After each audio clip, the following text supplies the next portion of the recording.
Bonjour à tous et à toutes. Le 20 mai, la Cour d'appel de Versailles a rendu un arrêt qui fera date. Elle m'a condamné à verser 142 500 € au groupe Canal+. Mon crime, avoir évoqué le management par la terreur de Vincent Bolloré dans un documentaire de Reporters sans frontières en 2021.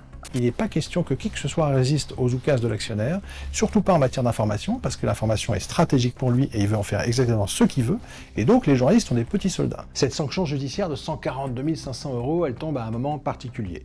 Ces jours-ci, vous avez vu, au Festival de Cannes, ça se déroule dans une ambiance électrique. Il y a quelques jours, 600 professionnels du cinéma ont signé une tribune dans Libération dénonçant l'emprise grandissante de l'extrême droite dans le cinéma français par l'intermédiaire de Vincent Bolloré.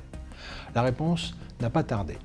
Le 17 mai, dans un brunch organisé par Canal avec des producteurs à Cannes, Maxime Saada, le président du directoire de la chaîne et bras droit de Bolloré depuis une dizaine d'années, a annoncé que son groupe ne travaillera plus avec les 600 signataires. Pour bien comprendre ce qui se joue dans ma condamnation, il faut revenir un instant sur ce que sont les clauses de silence. En droit français, c'est classique. Un employeur peut parfaitement exiger qu'on reste discret en partant d'une entreprise. Mais il y a deux conditions. D'abord, la clause doit être limitée dans le temps et elle doit être proportionnée. La Cour de cassation l'a déjà dit plusieurs fois, on ne peut pas museler quelqu'un à vie. La liberté d'expression en France, c'est pas négociable. Sauf que depuis 2015, Vincent Bolloré, lui, impose à des centaines de journalistes français des clauses de silence radicales qui, dans mon cas, étaient sans limite de durée. Selon Reporters sans frontières, près de 500 journalistes seraient aujourd'hui bâillonnés. Mais empêcher des journalistes de témoigner de ce qu'ils ont vu, ça, c'est juste pas possible en fait. Et c'est pourtant ce que la Cour d'appel de Versailles vient d'entériner. Ces 142 000 €, je ne vous demande pas de les payer. C'est moi qui me suis retrouvé dans cette situation, c'est à moi d'assumer. Mais si je paye, je viderai la trésorerie de secours d'Off Investigation.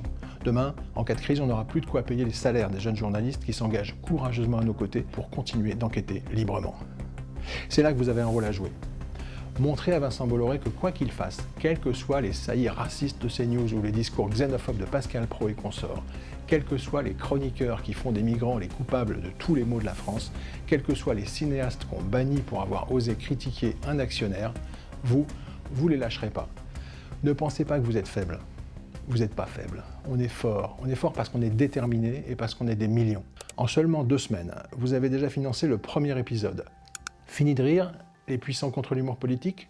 Il sortira en salle partout en France les 18 et 19 septembre avant d'arriver sur YouTube, au nez et à la barbe de ceux qui veulent le censurer.